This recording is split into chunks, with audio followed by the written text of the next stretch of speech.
Hello, dear friend. There are times in a person's life when numerous challenges pile up, both on a national and global scale, as well as in our personal lives. Despite expressing your feelings physically, the emotional exhaustion may persist. In such times, I'm not promising a miracle, but I'd like to share a few suggestions that might help alleviate this emotional fatigue. If you're ready, let's begin. Firstly, I want to say, stop struggling. Sometimes you may have lost, and the best solution is to accept that loss. Acceptance is the first step towards finding a solution. Life is full of various aspects such as work, family, relationships, friendships, dreams, and goals. While pursuing them, you may succeed in some and fail in others.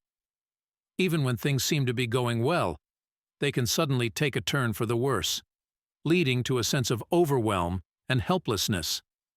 Interestingly, when you find yourself in a situation where you can't do anything to fix it, and there seems to be no solution, a paradoxical situation arises. Despite having no means to fix the situation, one starts struggling. However, struggling doesn't lead to liberation. Instead, it deepens the sense of despair. In such moments, an unusual situation occurs. When you acknowledge the helplessness and stop struggling, you start floating in that water. The act of surrendering allows you to find your way in the flow.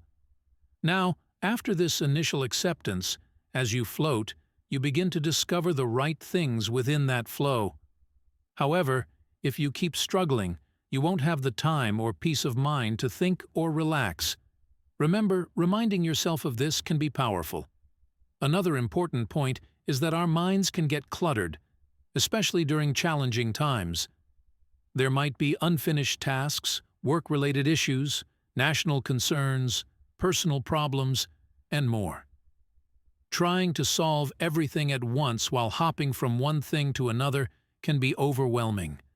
In such times, particularly when you feel most overwhelmed, avoid trying to solve everything. Take a break. Give yourself permission to rest. Sleep is a fantastic remedy, but it's essential not to overdo it. Sometimes people tend to escape their problems by excessive sleeping, which is not a healthy approach. Maintaining a bit of order in your surroundings can also contribute to your well-being. Even if everything doesn't need to be perfectly organized, reducing the chaos around you can positively affect your mindset. It's about showing some care to your immediate environment, and doing so can help in the process of self-recovery. Acknowledging your limitations and understanding that you can't control everything is a crucial realization. Looking back, evaluate what you genuinely had control over. You might realize that even the things you thought were within your control were, in fact, shaped by coincidences. Embracing your vulnerability and recognizing that you can't control everything makes you stronger. It's a paradox, but accepting your powerlessness can empower you. In times of difficulty, patience becomes a valuable tool. Patience doesn't mean inaction. It means waiting while things settle. Over time, pain lessens, and your capacity to endure increases. Remember, time is the greatest healer. One effective method, especially when feeling lost, is to go for a walk. Walking has a therapeutic effect, opening up your mind. It's like unfolding the pages of a book that is stuck together. As you walk, consider your life. What went well, what didn't, your hopes, your losses, the people who positively or negatively impacted you. After your walk, take a moment to write down your thoughts. This combination of walking and reflecting can be a powerful tool for self-discovery. Lastly, imagine a scenario where everything seems to be over and you've lost everything. What would you do then?